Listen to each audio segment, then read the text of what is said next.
You ever see those people who just walk into a room and boom, they have everyone's respect? It feels like magic, right?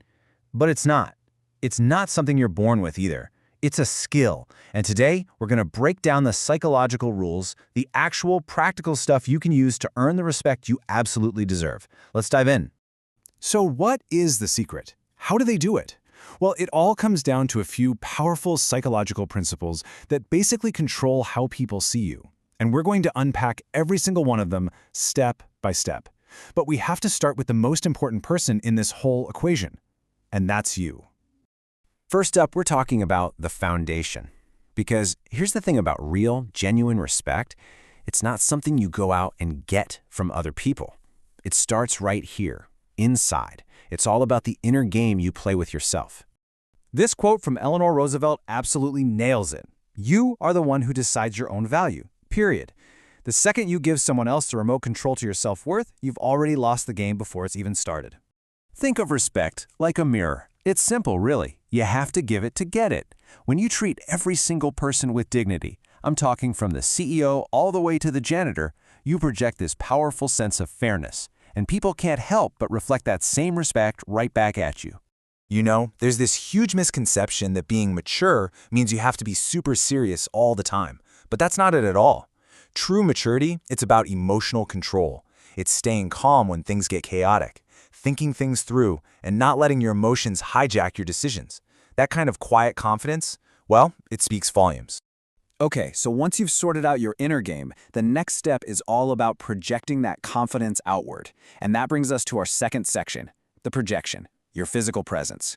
Because long before you ever say a word, your body is already talking. Your body is constantly sending signals. I mean, just look at the difference here. It's night and day, right? Open body language, shoulders back, taking up a bit of space, hands where people can see them, that screams leadership and confidence. But closed body language, like slouching or hiding your hands, it just signals nervousness. It makes you look smaller. And this isn't just theory. Your posture literally tells a story about you. Think about those old photos of someone like Jeff Bezos, early in his career versus now. The change in his posture is just striking. On the left, you look hesitant. On the right, you stand tall. You project authority. Just by straightening your spine, you completely change the story you're telling the world. And the exact same thing goes for your clothes. This has nothing to do with expensive brands. As you can see here, a well-fitting outfit just looks infinitely more respectable than something sloppy. When you take the time to dress with intention, you're sending a really clear message. I respect myself. And that encourages everyone else to do the same.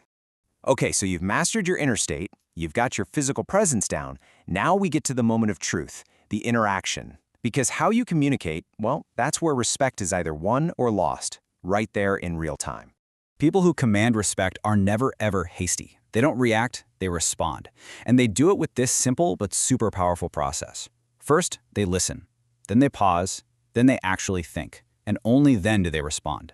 That tiny little gap before you speak, it signals control, it signals wisdom, and it instantly elevates how people see you. I love this one. Think about those powerful, quiet characters like Thomas Shelby from Peaky Blinders. He barely says anything, but when he does, everybody hangs on his every word. That is the power of speaking less.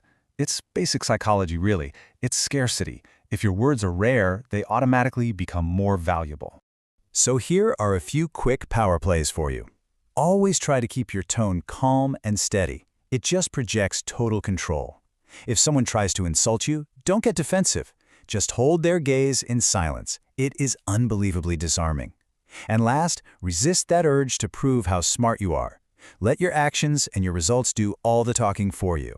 Earning respect isn't just about winning a single interaction. Nope, it's about building a long-term reputation. And that brings us to our final section, the strategy, and how to navigate this whole social world. This is really the final piece of the puzzle. Now listen, this is a fundamental truth about how people work. A lot of the time, people respect the position more than the person. They respect the doctor's white coat, the officer's uniform, the CEO's title.